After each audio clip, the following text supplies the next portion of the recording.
이란 거리엔 시신이 나뒹굴고 땅이 피로 물들고 있습니다. 반정부 시위가 거세질수록 당국은 인정사정 없이 진압에 나섰습니다. 즉결 처형의 수준으로 폭력적 진압으로 일각에선 12,000명이 죽었다는 주장까지 나왔습니다. 이번 일이 없었다면 한창 꽃 피울 나이인 젊은이들의 슬픈 소식도 전해집니다. 꽃무늬 옷을 입고 포즈를 취하는 23살 이 여대생, 거리에 나섰던 학생은 정부군이 쏜 총에 뒤통수를 맞고 사망했다고 합니다. 한 보도에 따르면 정부가 길거리에서 사람들을 짐승처럼 잡아서 도살하고 있다고 표현했습니다. 끔찍한 참상에 전 세계에 흩어진 이란인들의 동참 목소리도 커지고 있습니다. 한국에 있는 이란 출신 모델 얘기 들어보시죠. 이란에 대한 뉴스에 조금만 더 관심을 가져주시고 이란 사람들의 용기를 응원해 주시는 것만으로도 우리한테 큰 힘이 됩니다. 청와대 외교안보 전략 비서관을 역임하신 전성훈 원장님 스튜디오에 모셨습니다. 원장님 안녕하세요. 네. 점점 사망자 수가 늘어나고 있고요. 네. 지금은 이 정부군이 아예 대놓고 조준 사격을 해서 이 꽃다운 20대 청년들이 지금 죽음에 이르고 있다라는 피해 사실까지 지금 나오고 있는데 심상치가 않습니다. 이거. 사실 지금 그 이란이 인터넷이 완전히 차단됐어요. 예. 지난주 목요일 날 저녁부터 정부에서 완전히 차단을 해가지고 그 각 개인 주택의 그 위성 접시 같은 거 이런 것도 옥상 다 들어가가지고 그걸 다 제거하고 사람들 구금하고 그런 상황이기 때문에 지금 현재 저 내부 상황을 정확하게는 알 수는 없습니다. 네네. 다만 이제 여러 경로를 통해서 흘러나오는 얘기들은 우리가 충분히 예상했듯이 지금 정부에서도 상당히 강경하게 진압을 하고 있지만 지금 그 시민들도 상당히 강경하게 저항을 하고 있는 것 같아요. 그래서 최근에 그 영국에서 나온 그 자료를 보면은 600명 사망 기준으로 봤을 때 한 4분의 1 정도는 군인이나 경찰관 희생자로 다 보고 있거든요. 네네. 그만큼 시민들의 저항도 만만치가 않고 이렇게 이제 악순환이 되는 거죠. 이제 장군멍구식 하면서 이러다 보니까 지금 정부에서는 완전히 통제는 안 되고 그래서 상당히 지금 상황이 심각한 국면으로 가는 것 같습니다. 예. 어제도 저희가 보도해 드렸는데 이 하메네이 독재에 항거하는 의미로 한 이란 젊은 여성이 담배불로 하메네이 등의 사진을 불태우는 시위를 벌였던 그 여성을 인터뷰했습니다. 들어보시죠. They had to be, get more the attention. It's kind of a humiliation for the, I'm not gonna say supreme leader, because he's not.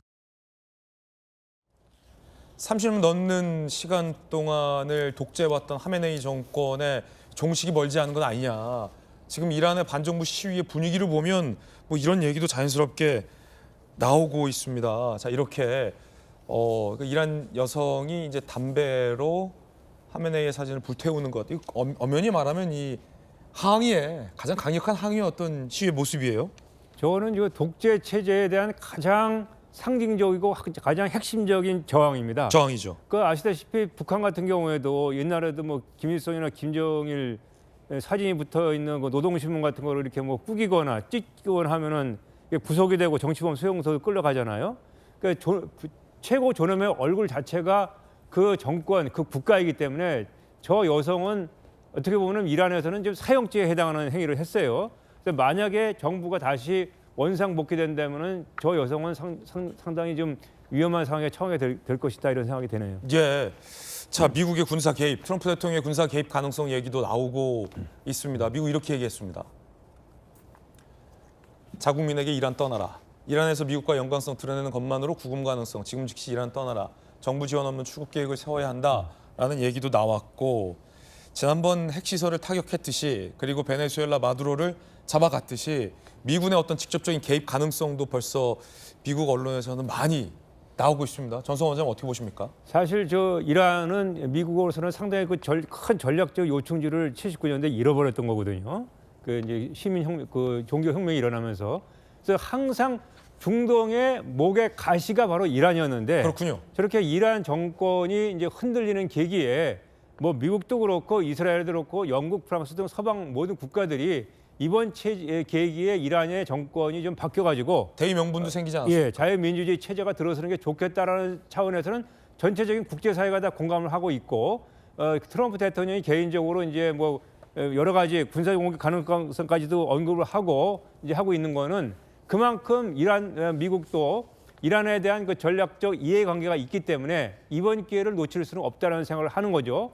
여기에 대해서 이제 이란 정부도 마찬가지로 지금 이런 시위는 바로 미국이 뒤에서 사주하고 있다고 얘기를 하고 있기 때문에 미국 정부로서는 이제 미국 시민들이 저 이란에 있을 거 아니에요? 그러니까 만약에 이제 이란 정부에서 간첩 혐의로 이제 엮어가지고 기소하고 이제 이렇게 처형하거나 이럴 수도 있기 때문에 자국민 이렇게 지금 미국과 이란 간의 긴장도 높아지는 상황에서 자국민에 대한 안전 차원에서 이제 미국민들은 다 떠나달라 이런 얘기를 한 것으로 생각이 됩니다. 자, 이란의 국민들에게 하루빨리 자유가 찾아오기를 기원합니다.